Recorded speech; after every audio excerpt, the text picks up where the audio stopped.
once again, audience. Solemn Dark here, bringing you another video on the XCOM Enemy Unknown Ironman Classic setting. In our last video, we finished our first mission and had our first casualty. And now we're looking at mission control and looking at all of our base here. So base management is very important in this game. There's a lot of different things that you can do and even a lot more ways to screw up, so we'll take a look at a couple of things. First off, we have our research area. We looked at this briefly before. There are research projects that you can choose. We're currently researching xenobiology because it's the only thing we could research.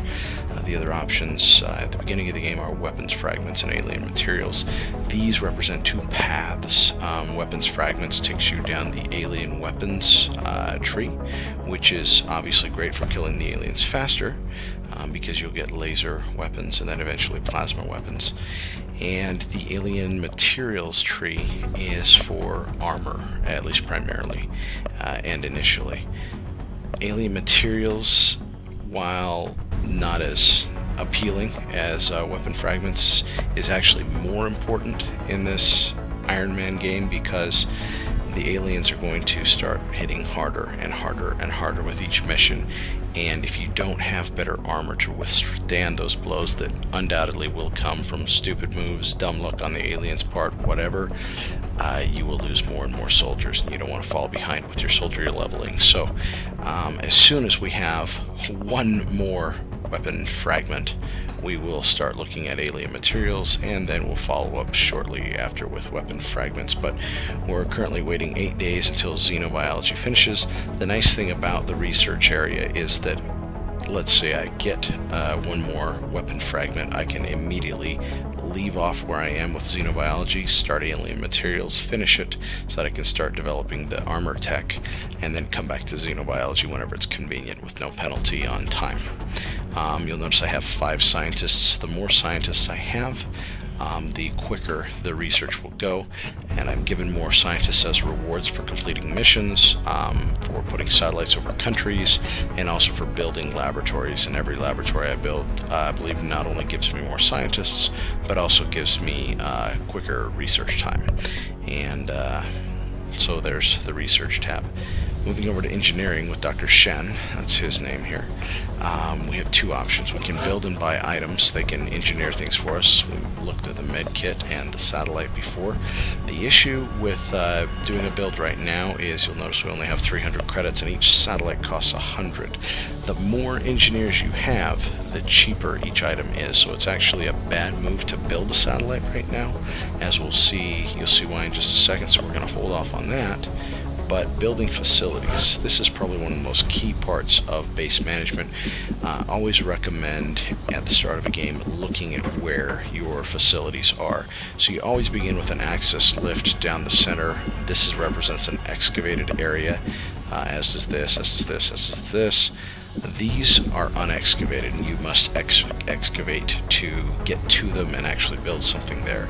So this is an interesting configuration. You always start with 1 satellite uplink. Satellite uplinks allow you to control 2 satellites, and you'll need to build a lot more of them to sustain the game and eventually win the game.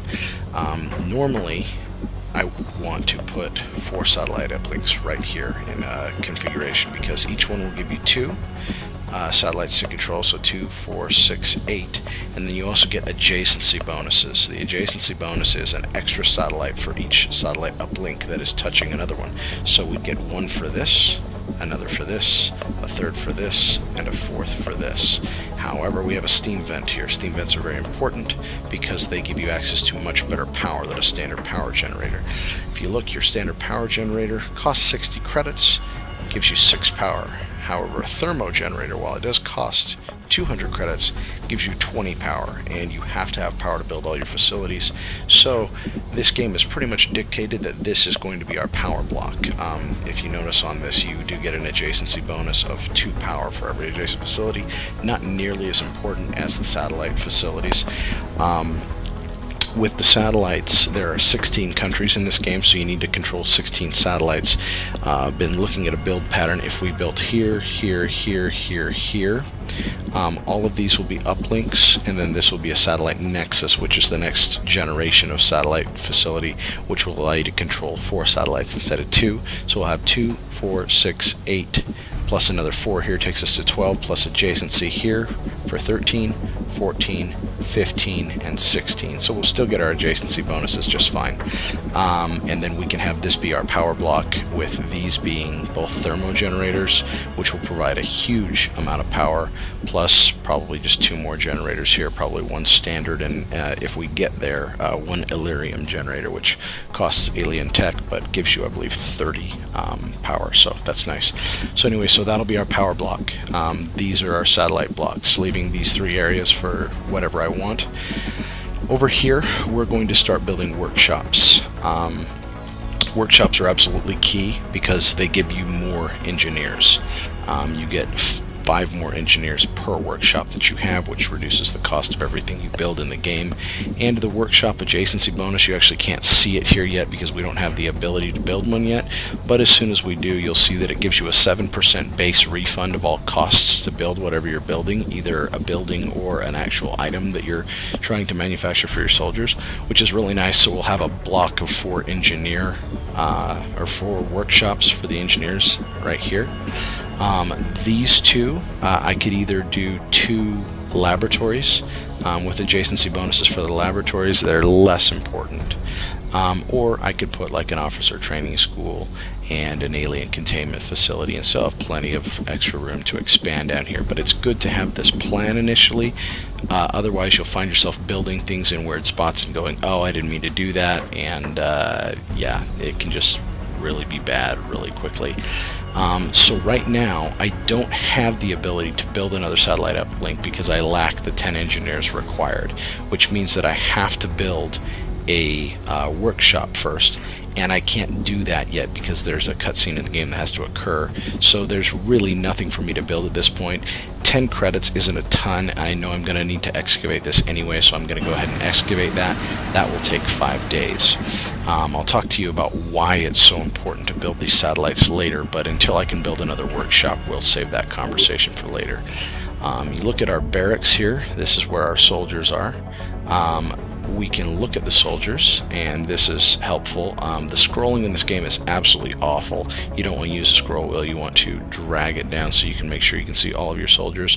We have a bunch of rookies because we lost one, and then we have 2 squaddies. That's the SQ stands for. One has been classed as sniper, one's a heavy. We need to take 2 more rookies with us and hopefully level them up into the other 2 classes on this next mission. You can look at the memorial of the 1 rookie that we lost, and it's such a shame because she had 3 kills. She definitely would have leveled up.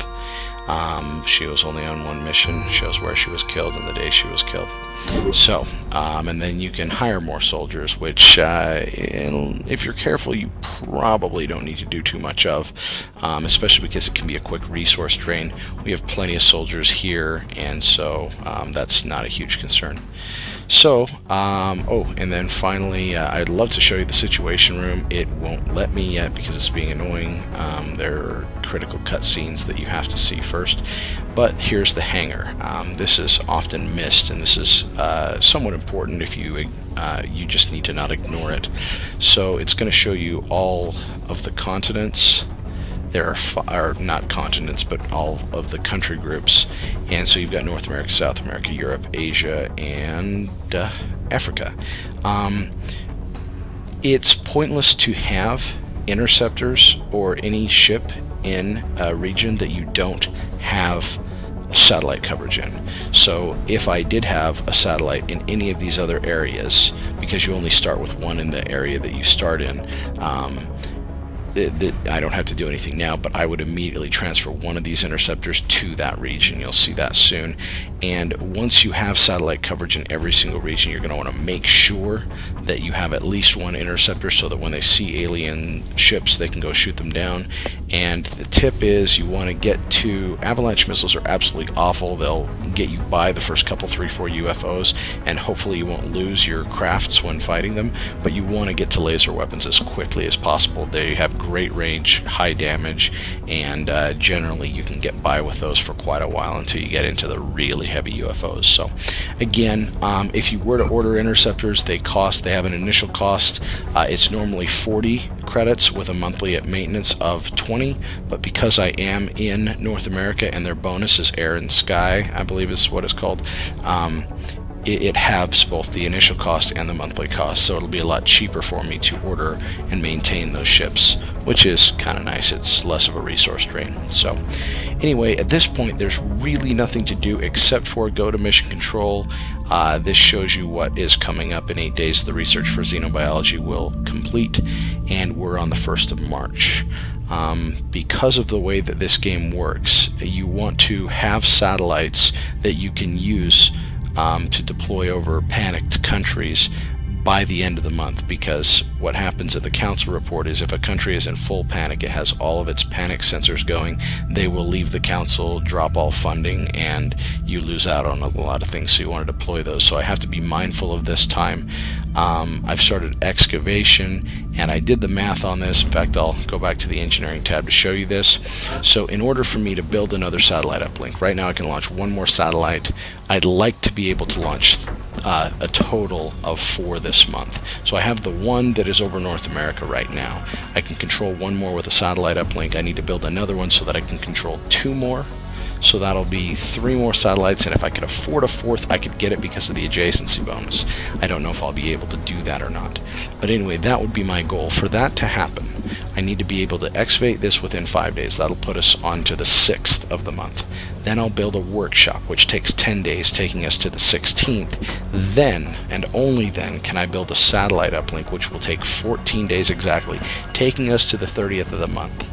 So I have to have all of that done like clockwork and have the satellites ordered. The satellites take 20 days to build, and I have to do the satellite ordering by the 10th of the month. Otherwise, launching those satellites this month will not be possible, and countries could possibly leave. If we were playing on Ironman Impossible, you typically have to have 3 satellites in the air by the end of your first month, or you will have 1 or 2 or even 3 countries leave. So we're on classic difficulty. It won't be that bad, but we need to be keeping a close watch on this. And like I said, as soon as the 6th rolls around and that excavation is complete, I'm going to hope that I can build a workshop. So let's scan for activity.